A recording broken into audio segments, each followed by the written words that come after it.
asalaamaaleykum mbokku internet yi baaxee saa su nekk di ñu suivre fii nii ci Seneweb tey nag ñoo ngi recevoir honorable député monsieur Farba Ngom nekk également maire Agnam monsieur Ngom ñu ngi lay nuyu. merci beaucoup maa ngi lay fay Maria ak mbooloom yi ñu nar a seetaan ak Seneweb yëpp groupe bi yëpp maa ngi leen di fay. monsieur Ngom mu doon tey benn mbégte bu rëy si ñun ñu nga daal di ñu dalal fii nii sa biir kër di la nuyuwaat tey nag ñuy waxtaanee lu jëm si wàllum actualité tey li ñuy njëkk a ubbee waxtaan bi tey dem na si wàllum assemblée nationale. parce que assemblée nationale xam nañ ne que temps yi adopté nañ si seen dernière session bi benn règlement intérieur bu bees élire benn bureau bu bees yow en tant que député lan mooy sa xalaat ci loolu. lu dul di rafetlu ni ko assemblée nationale defaree di gërëm député yëpp député nag su ma ko gërëmee opposition ak pouvoir yëpp lay gërëm ndax seen politique wala réew noonu lay doxee dina am ñi nekk ci pouvoir ñenn ñi nekk ci opposition du ñu opposé pour xol wala bañ mais politique moo tëddee noonu donc député yëpp maa ngi leen di gërëm le président de l'Assemblée nationale actuelle le président Moustapha Niasse ak bureau bi yëpp ak notre président du groupe parlementaire Aymérou Gningue man rafetlu naa bureau bi amul benn reproche règlement intérieur yu ñu changé ñun ñëpp ñoo ko adopté ànd ci bureau bi nu mu doxee noonu ñu voté ko parce que histoire assemblée nationale musul amee nii c'est-à-dire 97% ci ñi siégé woon jour boobu en tant que des députés opposition ak pouvoir yëpp ñi nga xam ne ñoo siégé woon noonu la ñu voté mbir mi doxale ko noonu donc loolu ku ci ànd macha allah nga xam ne volonté bi nga xam ne ñi jiite réew mi noonu lañ ko tëralee dañ leen koy accompagner ku ci àndul tamit kooku am nga sañ-sañ wax mais na nga ko waxee ak xel ba nga bañ ko waxee ak xol waaw politique am na démocratie am na mais reewande amul fenn voilà. léegi fan moo am reewande. am na loo xam ne du ma ko tudd ndax bëgguma wax dara di ko waxaat li ma doon wax nga xam ne moom dama ci waroon communiquer bi mu jotee wax naa ko man li ma xam ci wàllu engagement xaw ma dem dikk ci wàllu engagement damay joxe 100% ou bu ma su ma demee ba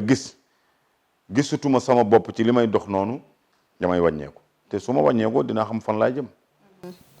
waaw mais ba tey si wàllum texte boobu noonu dafa supprimer li ñuy wax passage obligatoire ministres yi si commission parlementaire yi si session budgétaire bi mu doon loo xamante ne indi na coow lu bari ci yenn député yi. non du coow loolu du coow xam nga nee naa la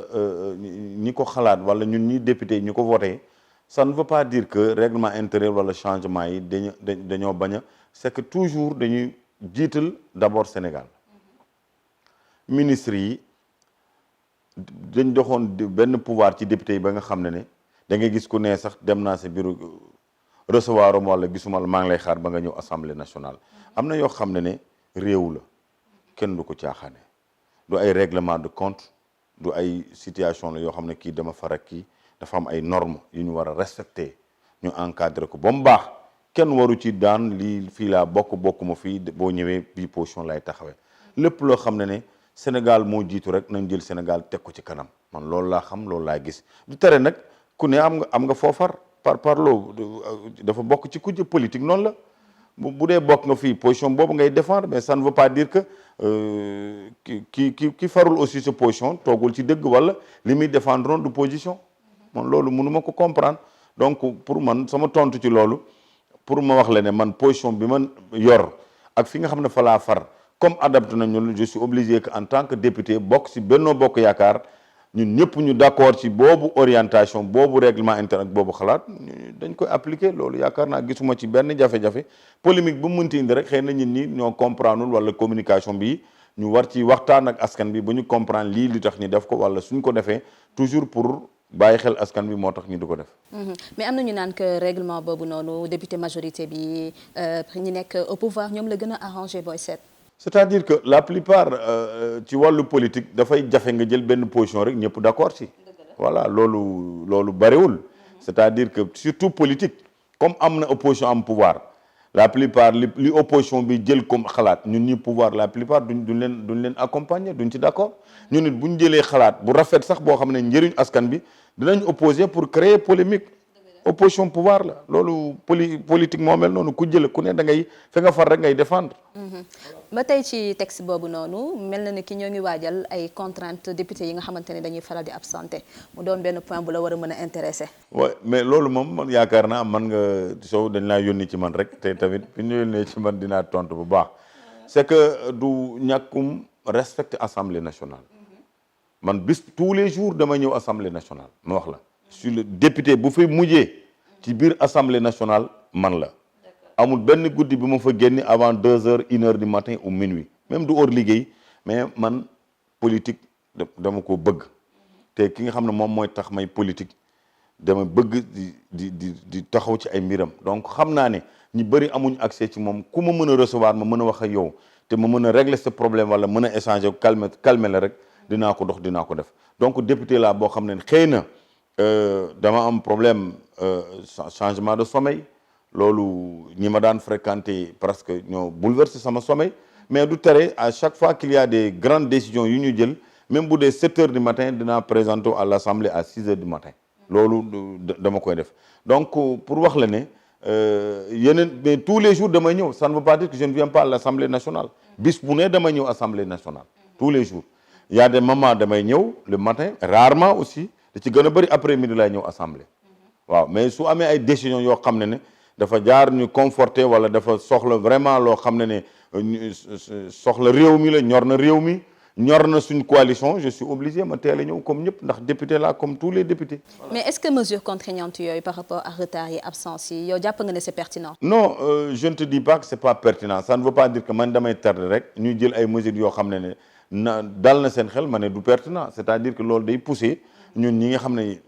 bariwuñu tous les jours parce que même bu ñu ñëw assemblée bariwuñu lu ñuy fekkoo ay réunion yi ñuy fekkee ay réunion assemblée nationale ñu gën di ñëw loolu aussi yaakaar naa man du ma ko gisee mesure bu bon ça ne veut pas dire que du ma ñëw tous les jours rek bu ñu jëlee mesure mu nekk mesure bu bon loolu aussi du xalaat.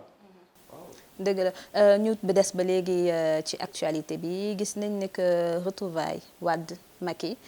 ça a fait couler beaucoup d'encre yow lan nga ci xalaat. man pour man loolu daal jullit bu nekk xam nga ni àdduna dañoo xam Sénégal ni muy doxee réew bu civilisé la bu kenn ku nekk waree défendre say position ak sa valeur di nga ko def mais bu leen demee ba nga xam ne politique jeex na ñun ñëpp sénégalais ak sénégalaises lañ ci askan bi la ñu bokk entre Macky président Macky ak président Abdoulaye Wade àndoon politique lañu ñi amoon jaar-jaar fenn lañu donc loolu. bu leen yàlla may ñoom ñëpp loolu kenn démarché wu ko ginnaaw yàlla ak yonante bi le xalif général des mourides Sëñ Muntaga vraiment yàlla na ko yàlla yàggal fii te wéral ko wéral ay cëram moo dox ci loolu kenn préparé wu ko du loo xam ne dañ koo préparé du loo xam ne dañ koo xalaat yàlla suñ borom dogal ni yàlla di dogalee lépp mu taxaw ci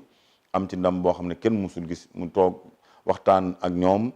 juboo ak ñoom kaddu bi ñu ànd ñibbi ci oto président Macky Sall mu yóbbaat ko bu buntu këram encore mu ñëwaat seet si ko palais yooyu mbir yaakaar naa Sénégal ñëpp a bëgg opposition pouvoir parce que d'abord après politique Sénégal te tamit kenn du wax Ablaye Wade ak Macky Sall fu ne jaar nañ foofu waaw donc loolu ku amoon position bi Wade amoon ak amoon position bi Macky amoon ñëpp xam nañ ko histoire politique xam nañ ko donc loolu bu leen yàlla may ñu retrouver waat loolu lu ñuy rafetlu la loolu gisuma ci leen lu dul lu baax. mais am na ñu naan que dafa am benn deal bu laxasu ci suuf nekkul benn rencontre boo xamante ne c'est fortuite. non loolu ku ko gis ku nekk rek comme xool nga histoire bi. lu dul loo xam ne dafa nëbb. jour inauguration Massalikul Jinaan foofu lañ dajee. ku ne mën nga xam ne xalaat nga ne bis boobu kenn du manqué. donc loolu ku xalaat ne ay deal la ça veut dire que am na loo xam ne mesuré woo say kaddu. wala fi nga koy teg xamoo ko. président Wade dafa egsi motul 2 minutes ñoom ñëpp tase nañu foofu ci buuxante bi ba yàlla dogal Wade egsi Macky était le président de la actuel mujjee ñëw ñu dugg ci biir néeg xalif bi toog noonu foofu waxtaan ñëpp ñu génnee ñëpp loolu xalif bi la loolu kan moo ci xalaat ay diil xanaa koo xam ne xelam dafa gàtt wala koo xam ne munoo wax ne ñàkk naa gis ni mu demee ndax tout était direct télévision RTS Sénégal yëpp di ko seetaan voilà loolu ay diil mënu ci laxasu ku ci bëgg diil tamit sa kaw la jëm rek loolu amul secret boo ci boolee diil ba xalaat ne ay diil la di ci dox ay diil rek sa kaw la jëm d'abord lii Sénégal yëpp ñoo ci bëgg ñun ñëpp ñu bëgg ci le khalife général des mourides dox ci boo ci bëgg dugalee dil sax du sotti ndax ki yàlla dogal mu dox ci wax ci am na ni ko yàlla defal bu fekkee ne dox nga ci leneen lu dul yàlla rek suñu borom moo lay won ñu teg ay fan après rencontre boobu noonu ñu daal di libéré kii di Khalifa Sall lan mooy sa xalaat ci loolu tamit. loolu aussi rafetlu naa ko Khalifa Sall politicien la comme ñëpp li ko yóbbu woon yàlla dogal mu yóbbu woon ko prison du lenn lu dul ay mbir la yoo xam ne justice moo ko dogal loolu du Masamba du Mademba mais am na loo xam ne aussi dañu war a comprendre ne président de la République moo am pouvoir xaatim signé pour gracier du kenn bu fekkee ne avocat yi déposé nañu seeni mbir mu xalaat ne jamono juñ toll nii kuy woote dialogue bëgg nga askan bi Sénégal yëpp juboo ñu nekk benn kutewu ko dara mu signé libéré Khalifa Sall loolu lu dul ñu rafetlu ko décision boobu man daal ku am xol bu rafet am na loo xam ne bu ko président jëlee comme décision da nga koy sant gërëm ko mais def na ko librement sans aucune pression. mais est-ce que mën nañ jàpp nga ne wax nañ ko mën a réhabiliter si ay droit wam ba mu mënaat sant ndëndam si arène. oui loolu am na loo xam ne su ma ci jéemee tontu te jànguma droit mën naa ci wax loo xam ne te politique dafa doy waar looy communiquer lu nekk rek da nga koy teg ci yoon wala wax loo xam ne da nga ko maîtriser wax dëgg yàlla ci wàllu droit li ci droit wax noonu te jànguma droit nag ma bëgg wax loo xam ne ku jàngul droit wax li nga wax ci droit te wóor na li jàngoo ko da ngay jaxase ba pare da ngay yàq sa communication wala nit ñi booy paree jël sa kàddu di ko wax ñu xam ne xol nga waxee ñu xeeb la ci te man awma benn xol ci Khalifa Sall ndax xam naa ne Khalifa est sénégalais comme tous les autres sénégalais bu président jëlee décision librement sans aucune pression kenn xamul du dañ ko discuter ci biir APR ou discuter ci biir coalition déedéet xalaatu boppam la librement la ko jëlee signé grâce bi ñu libéré Khalifa Sall yaakaar naa loolu aussi ça a été très clair parce que bu amutoon grâce kenn du ñëw dugg si biir prison génnee Khalifa tant que amul grâce présidentielle Khalifa aussi du génnee boppam te amul grâce présidentielle loolu xalaat la boo xam ne aussi dañ ci war a discuter. ba tey ñu des ci actualité bi CREI yi Moustapha Cissé Lo génn na temps yi rek ne CREI yi foutaise la est-ce que da nga partager avis. non Moustapha Cissé Lo dafa def erreur nit mënul nekk un député à l'Assemblée nationale comme Moustapha Cissé Lo am retrait parlementaire 3 ans élu député nekk encore président de l'Assemblée nationale de la CEDEAO am lu mu représenté mu yor institution bu toll Assemblée nationale CEDEAO da nga ko jiite nga xam ne xalaat boo réfléchir bu baax wax dëgg yàlla il faut du respect aux institutions il faut du respect aux institutions et bu ñuy waxu institution il faut mu am courtoisie quand même wax dëgg yàlla quand on parle des institutions c'est présidence de la République Assemblée nationale au conseil des collectivités territoriales conseil économique social environnemental cour des tribunaux yooyu boo koy wax te yow nga am institution boo xam ne da nga koy jiite comme Assemblée nationale CEDEAO nga jël di naan CREI mu wóor na ne CREI dafa bokk ci li nga xam ne mooy cour des tribunaux nga naan c'est du foutaise manque de réflexion la te expérience politique war na ko dépasser bi pa duma ko xas mais dinaa ko wax dëgg mën nga am position ci biir wàllu politique partagé ko mais boo bokkee ci ak lëf bokk ci parti bokk ci coalition nekkutoo amatoo liberté rek lu la neex wax loolu xel borom xol bu nekk ci wàllu politique da nga ko war a xam am na ay position boo ko défendre te nga bokk ci encore teranga boobu sa valeur ngay diminuer waaw sa valeur ngay diminuer te encore CREI est-ce que Macky Sall moo fi créé CREI du dëgg du Macky Sall moo ko créé en 1981 loolu boo ciy jël sa kaddu en tant que président assemblée nationale bu CEDEAO jiite boobu institution mu wóor na ne xam nga luy valeur institution nga bokk encore député kenn ëpp ko expérience ci wàllu assemblée nationale tey bi fa nekk nag Moustapha Cissé Lo quand on dit la vérité mais loolu bu jëlee kaddu boobu ne c'est foutaise la manque de réflexion la loolu même ku jàngul xam nga politique amul jàng ak jàngul loolu jàng ak jàngul loolu ci wàllu yoon la droit wala wàllu niveau intellectuel la mais politique mën ngaa bañ a jàng bañ a sori ci njàng yàlla may la ci kii Moustapha amul trop niveau de diplôme yu bëri dafa am expérience nag mais diplôme am sorewul niveau am sorewul mais wax dëgg yàlla bu réfléchiroon bu baax du jël kàddu naan créer foutaise la. foutaise mooy lan. waaw mais est-ce que loolu gënul firndeel ñàkk déggoo bi am biir APR. amul ñàkk déggoo ba pare jox doole libéraux yi naan que Karim Wade lañ teg si ndoddam justice. amul ñàkk déggoo ñun déggoo nañu bu baax a baax a baax a baax def ci am ñoo xam ne réfléchirun bu baax booy bokk si mbir ci wàllu politique da nga koy défendre man loolu laa xam bu ma demee ba bokkatuma si du ma taxaw bande de touche damay taxaw fële taxaw woon leen ni bokkatuma si mais mën ngaa da ngay bokk si biir bëgg ay position semaine bi passé comme xamoon na ni dañuy renouveler assemblée nationale kenn dégg ko ci kàddu bëggoon na position wax dëgg yàlla boo bokkee ci ay mbir xam nga position boobu assemblée nationale est-ce que moo ko jox boppam biñ koy choisir vice président à l'assemblée nationale dafa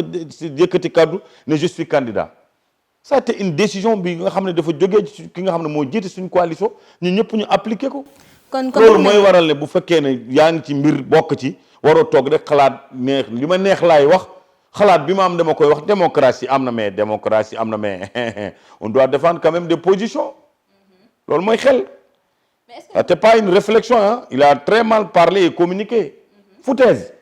Imagine en parlant d'une institution comme créé nga naan foutaise te nga jiite institution yow bi nga koy wax ku jëloon kàddu tey wax tuuti ci assemblée nationale CEDEAO wax ci moom ne du ma ci jaar sax ndax loolu jekkul rafetul ku civilisé déggantaat du communiquer doon loolu laa gis te loolu sama xalaat la sama point de vue la. ba tey ñu des si wàllum si coowul Karim Wade bi lan nga xalaat ci recommandation ONU yi si droit civil politique xam nga man jàmm droit mais dama xam ne am na yoo xam ne du sotti Sénégal am na pouvoir bi ñu am ci dossier Karim Wade ak keneen koo xam ne Sénégal moo la condamné kooku c'est pas des décisions wala ay discussions yoo xam ne dañ koy évoqué ci ay réunions en Genève ak ay feneen droit de l'homme ak Nations Unies ak yeneen loolu seen yoon nekku ci am nañu foo xam ne war nañ ci communiquer mais loo xam ne Sénégal moo ko condamné Sénégal moo ci am droit wax dëgg yàlla sama xam-xam soriwul trop ci wàllu droit mais xam naa ne am na loo xam ne buñ ko communiquer tactique politique la bu ñu xalaatoon ne day jàll état bi jël na position jaarale ko ministre des affaires étrangères loolu ça a été très clair devant opinion bi. Mais tactique politique ci ban côté parce que communication bi ci APR la jógee ndax monsieur Moustapha Ka ba muy taxaw ONU di wax lool ci délégation Sénégal la bokkoon il faut regarder l'avenir xam nga boo xam ne da nga communiquer ci turu parti doo ci am benn sanction boo xam ne nag da nga xam ne sa xalaat bopp nga doxee wax lu la neex wala wax loo xam ne dafa am ñi jaar sa ginnaaw topp la lu tax nga wax ko la plupart lu mu lay jural seetaan leen rek am na loo xam ne kenn du ci wax. kon dafa mel ni que Moustapha Cissé Lo ak Ka dafa am leneen lu laxasu ci seen communication lu bokkul ak li ñuy wane. ñoo xam lu laxasu ci seen communication mais position coalition ou position ànd politique ay valeur moo tax ñuy ànd am na loo xam ne da nga ko war a défendre mënuñu wax ne démocratie la te démocratie kese falu la vice président assemblée nationale démocratie kese toogoo rek ba démocratie ne la kaay jiite assemblée nationale CEDEAO dafa am fu mu jógee. da nga engagé wu man mii maa jël engagement ci wàllu politique bii parti lay jàppale bii coalition lay nekk boobaa nekkatoo waratoo am liberté di xas boobu position bu ma demee ba toll ci diggante boobu damay retiré wu man loolu laa gis xam nga démocratie am na ça veut dire que démocratie am na mais démocratie mënoo toog rek ba élire la assemblée nationale CEDEAO démocratie kese te amul kenn ku la waxal ku mel ne Macky Sall nga xam ne CEDEAO yëpp ñoo bokk assemblée nationale loolu nañ ci bàyyi xel nag. voilà. waaw kon baax na ñu dem coowal troisième mandat wu Macky Sall bi tamit temps yi ñu ngi koy dégg. ku ko wax. xanaa dof non. xanaa dof. mën naa la wax ki ko wax waaye mënu ma la wax ne dof la. ku ko wax. Sori Kaba mu ngi doon mais wax troisième mandat bi amul maturité politique réfléchirul. actuellement ku war a jël kaddu opposition pouvoir man laa wax de waxuma sax ku far ak Macky Sall. même ku farul Macky Sall kenn warul jël kàddu ci jamono juñ toll nii mois d'avril le 2 le prêter serment mu nommé gouvernement am presque le 5 avril bu ñu toogee fii di waxu mandat koo xam ne amagul 6 mois 7 mois ci wàllu quand même magistère am loolu ñàkk xel la te loolu ñi koy xalaat ñépp pour xajamal rek yàq rek mais daf ci tolloogul sax tollooguñu fu ñuy waxee waxu mandat boo xam ne ñu ñuy prêter serment amagul 1 an amagul anniversaire d'abord y a pas d'anniversaire si ce mandat la nan la ñuy toogee di ko wax ku jël kaddu wax ci loolu rek nga wax ne yow li ngay wax dëgg yàlla du réflexion bu baax te yàq moo tax nga di ko def waaw loolu xam naa ko. kon Macky du paree ci deuxième mandat bi jeex na. non c'est-à-dire que yaa ngi may poser question boo xam ne dama laa respecte trop moo tax du ma ci teg baat mais c'est que kenn warul waxu mandat fi ñu toll nii. Notre combat avant mois de février c'était la réélection de Macky Sall sur son deuxième mandat. Nous l'avons réussi. Là on ne parle pas. C'était 7 ans mu wàññi ko def ko 5 ans comment on peut parler d'un mandat koo xam ne amagul anniversaire. amagul anniversaire loolu du ma ci communiquer. Il est dans son deuxième mandat anniversaire mandat bi amagul nan la ñu war a yëkkatee kaddu nga naan man ci Macky Sall laa bokk di ci communiquer di ci wax di ko tudd ku Macky Sall wax ne bëgg na 3e mandat ku ko wax ku ne yaa ngi wax lu la neex sûr ku ko wax. kon leer na non ku ko wax ku ne man yëguma loolu tinu ma ko fekkewu ma ko te ma bokk ci secrétariat exécutif kenn discuté wu ko foofu loolu ki ko wax ku ne même bu dee da nga bokk biir APR yaa ngi yàq wax dëgg yàlla ñooñu sanction la ñu mérité xaw ma nag sanction la ñu mérité loolu mooy yoon. dëgg la ñu dem ba tey gis nañ ne dégg nañ ne que keesu état bi dafa vide finance dëkk bi. non loolu mënuguma ko comprendre keesu état dafa vide. keesu état dafa vide la ñu wax waaw. loolu nga ma wax de. non kees yi dafa vide dëkk bi amatul dara. non loolu mooy lan loolu mooy ñi saboté ñi yëkkati seen kaddu taxaw si ginnaaw di sànni seen xeer di nëbbatu ma lay wax leen keesu état bu fi doon ku fi liggéey ba fin du mois jot ngay nekk fonctionnaire te fay koo salaire chantier yaa ngi dox projet yaa ngi dox amul leen loo xam ne sumboon nañ ko jamono juñ toll nii dafa nekk karab taxaw amul loolu dañuy wax lu leen neex rek loolu ñi yëkkati kaddu rek di wax lu leen neex kees état dafa jeex dara amutu foofu fin du mois jotul ba fayeguñu salaire amut lu dëgg liggéeyuma trésor public du ma inspecteur liggéeyuma ministère de l'économie et des finances liggéeyuma foofu mais xam naa ne benn fonctionnaire liggéeyul fii ba premier du mois de jot te jotoo sa salaire amul te gis naa ne chantier yi ñu sumboon yëpp bien avant son deuxième mandat ba tey yàlla may nañu taxawul mu ngi dox goudron yaa ngi dem tali yaa ngi dem lépp a ngi dem dara taxawul ndax man rek fi ma bokk rek Fouta entre Thilogne jusqu'à Agnam nga dem ba Goléré ñu ngi dem Ourossogui jusqu'à Thilogne mu ngi dem de Ourossogui dem Amadou Ounaare jeex na foofu dem Bakel taxawul kooku ça fait plus de 300 milliards kees état bu jeexee loolu da nga koy wax ban argument nga ko teg doo taxaw rek di jël micro télé yi wala rajo ni kees état dafa jeex tegoo ko fenn ban argument ñun ñaa ngi fayagu seen salaire dëgg yàlla benn fonctionnaire fa te salaire yi tu connais masse salariale de les fonctionnaires Sénégal combien de milliards par mois te chantier yi bi ci nekk gisuma fi mu taxaw loolu nan lañ mën a waxee loolu c'est-à-dire ñiy jël seen xeer di sànni di wax lu leen neex rek loolu aussi dañ koy comprendre rek lii position politique moo tax ñu di ko def mais pas maîtriser li nga xam ne dafa xew ci biir amuñu ci benn information dañuy wax rek. waaw ba tey yaa fi waxu chantier tax nañu mën a xuus si benn chantier boo xamante ne bëri na tolof yu muy joxe yi mu population environnante yi muy terre bi waa Rufisque solal na leen inondation bi gis nañ li mu fi jot lan mooy problème bi wala boog bu problème amul lan moo téye terre bi. terre dafa nekk situation boo xam ne projet bu gën a rëy ci biir Sénégal c'est terre. Quand on parle d'un projet d'un pays ku mel ni Sénégal 500 et quelques milliards dans 2-3 mois incha allah mu war a démarrer problème bañ ci mënta wax am na loo xam ne xëy na ñi fa dëkkoon loolu neexul nga juddoo ci bërëb yaroo foofu magee foofu wala fekk fa sa baay xëy wax dëgg yàlla ñu jël foofu toxal la day metti kuñ ko defoon mu metti la buñ ma ko defoon man mii tey malgré sama position ci wàllu affaire bu mañ ko defoon mu metti ma mais état a pris des dispositions li ñu remboursé ci wàllu Sénégal musuñu remboursé nii xaalis ñi xam ne dañ leen toxal délogé leen te loolu aussi li ñu war a xalaat la rek du dara li ñuy doxal ni parfois bu intérêt Sénégal taxawee war nga mën a jël sa caabi kër sax jébbal ko Sénégal te Sénégal a tax nga xam ne du sax kii jiite Sénégal wala leneen nga xam ne Sénégal a tax nga jox ko Sénégal defar foofu projet boo xam ne liñ nar a defaree terre bi fii ba Diamniadio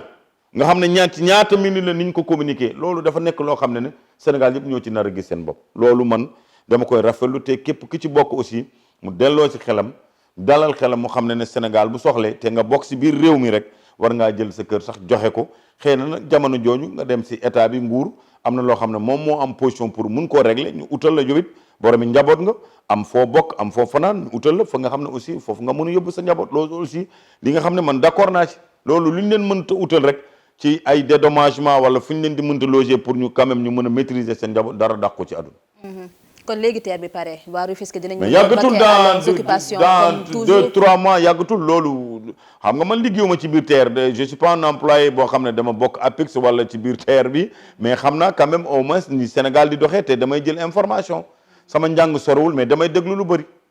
waaw TER moom xam naa ne dans 3 mois plus tard wax na normalement war nañ ci yëg ni doxal muy démarrage bu rafet loo xam ne 500 et quelques milliards amul ci Afrique de l'Ouest ou Afrique centrale même sauf Afrique du Sud ou Maroc loolu dafa am solo trop ci réew bi toll Sénégal budget Sénégal mooy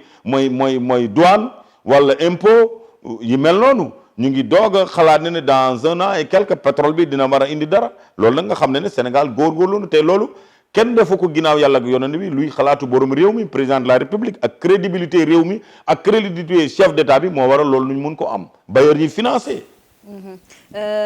coowal Ousmane Sonko bi 94 milliards yi.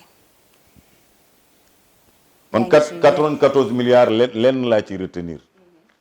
xam nga am na ay position yoo xam ne dafay leer commencé na tiit lu muy dox di tiit di dellu ay Casamance Ziguinchor di utiliser ay mbokkam. Sonko moo la wax dafa tiit. bu tiitul nag na doxal ku amee fit ni muy doxalee noonu la war a doxalee. est-ce que du yéen a tiit bëgg ko musalee ak élection yi di ñëw xam nga problème tiitaange mu ngi wékk ci fenn loo xam ne du dëgg war ngaa mën a tiit ku toogul ci dëgg rek war ngaa tiit mais loo xam ne li mu doon wax yëpp polémique la doon ut ñuy dem élection présidentielle mu war a nekk candidat di jaxase xelu askan bi di bëgg a dugg ci maayeenu xale yi ceux qui n'ont pas assez d'information wala miiruñu trop te ñu yor cette carte électeur loolu lépp suñu borom dogal na tey attention sénégalais yi ils sont assez intelligents et ils comprennent vite dañu teel a comprendre fi nga leen doon naxee nga xalaat ne lii mën nga yóbbu tuuti ci seen xel sàcc pour ñu nekk say électeur jamono jooju passé nañ ko nit ñi xam nañ ne lu mu doon wax yépp moo daan créer ay polémique créer ay comment tu peux parler de Sénégal def na li te yaa ngi am ay affaires yoo xam ne signé ay contrat de courtage ak yooyu quand même man courtier la man du ma condamne jamais courtage ndax macha allah am naa ci lu bëri loo xam ne am naa ci teranga ju bëri yoo xam ne ci courtage laa ko jëlee loolu nag nga taxaw ba pare di ci condamner Sénégal te tamit attention gis naa benn plainte bi ñu doon wax ne famille bi wala mbokk famille bi ñoo porte seen plainte tu crois que Tahirou Sarr mi ñuy wax Seydou Sarr amul mbokk suñu mbokk la moom bu porté wul plainte ñun sax dinañ porter plainte ñun famille Tahirou Sarr te ñu bokk ak famille am nag ñu bokk ak famille am mu amoon ñu njëriñ lool ci Fuuta gi ñu dëkk noonu gox gi ñu dëkk mu tudd Boseya Jéer ak Waalo yépp def ñu amal njëriñ mosquée yi mu fa tabax munoo leen lim ay des centaines de millions ay ambulance ak yi mu fa def yoo xam ne lépp teraanga la te lépp yàlla ak suñu borom moo tax mu di ko def buggu sax feeñ ku ko laal nag nga laal ñu de xam nga Cissé Lo taxawoon na fii ci benn kàddu mu ne Macky Sall boo ko laalee et ñu ni Tahirou Sarr mii ku ko laal nga laal ñu. kon am na ñu naan da ngeen ko bëgg a tëj fu mu toll nii Sonko ci loolu ngeen bëgg a jëm. waa APR yóbbu ko prison tëj ko muselé ko jël ay droit wam pour mu bañ a affronter leen si prochaines élections yi. prochaine élection ya ku muy affronter moo tax ma ne est-ce que du waa APR ñoom ñoo ragal Sonko. dama lay wax leen rek xam nga du élection yi ñu génn nii. il a été candidat. toppul sax deuxième. booy wax kaddu sax nga sóoraale un peu Idrissa Seck mais pas Ousmane Sonko. day comprendre li mu doon communiquer dugg ci Facebook bi di ay WhatsApp yi di créer ay faux débat yoo xam ne réseaux sociaux di ko utiliser jamono juñ toll ni nit ñi yëpp xam nañ ne def leen doon utiliser rek te li mu doon wax yëpp les 100% 95% tout est faux. D'ailleurs il n'avait même pas d'argument il communiquait xam nga koy communiquer am argument da nga koy joxe dès maintenant. mais ba pare ñu naan la 1 2 3 nga xam ne li ngay wax toogoo ci dégg pour montrer qu'il est un petit type pour réew mi ñu lay convaincre nga naan doo dem répondre c'est pas l'assemblée ci boppam institution la bu ko convoqué bu dee républicain la koo xam ne xalaat naa jiite réew ëllëg jël ay décision dogal ko ci kaw askan bi ñu nangu buñ la woyee ci dara da ngay dem wuyu loolu mooy xel mais encore ci li nga doon communiquer yépp ay taxaw rek ci micro yi di weleleli utiliser réseaux sociaux yi 95% tout est faux. Je crois que actuellement sénégalais yi xale yi jeunes yi ñi àndoon nag moom jéemuñu comprendre ce que Ousmane Sonko était en train de faire lépp c'est du faux. Attention na dem élection il verra xam nga mën nga am benn nga nax askan bi ci benn 1 mois ci benn 2 mois nga créer ay polémique ay situation yoo xam ne nga ñii nga këf seen xel mais benn moment bi ñu de toogee ba xool ne yow li nga doon wax tout est faux yow da nga doon utiliser askan bi contre réew mi da nga doon utiliser askan bi contre réew mi contre njëriñ réew mi dañuy taxaw freiné te bu ñu freiné nag dellu ci ginnaaw kenn mënu leen indiwaat na demaat na jam jaay ay kartam xool na dem mesurer boppam nombre de voix yi mu amoon mën na ko résumer xool il verra. li ci kanam rawali bët xëy na comme ni ñu koy waxee ci tubaab l'avenir nous édifiera par rapport ak kawu Sonko ak ñi nekk au pouvoir fu mu toll nii mel na ni que suñu émission bi ñu doon def ak yow arrivé na à sa fin ñu ngi lay remercier bu baax ci li nga jot a tontu suñu ay questions. merci beaucoup yéen it maa ngi leen di remercier bu baax a baax di remercier groupe Seneweb yëpp nga xam ne vraiment réseau bu crédible la di remercier personnel yëpp di remercier ñëpp. ak ñi nar a déglu émission bi ñu xam ne aussi question la yoo xam ne yaa ma ko posé ma jël ci sama position indi ci samay xalaat bu ma ci waxee loo xam ne njuumte la du loolu laa ci jublu ma woon ci loolu bu ma waxee loo xam ne day bégal nit ñi aussi ci loolu moo tax may def émission et pour communiquer aussi waxtaan ak opinion bi lii moo am wala lii moo nekk sama position ci telle affaire. Merci beaucoup honorable député Farba Ngom maire de Agnam di remercier tamit internaute Seneweb yi nga xamante ne ñoo ngi doon suivre di leen jox rendez-vous bientôt ak yeneen émission yeneen interview fii ci Seneweb te bu leen fàtte tamit abonné ci suñu chaîne YouTube à bientôt.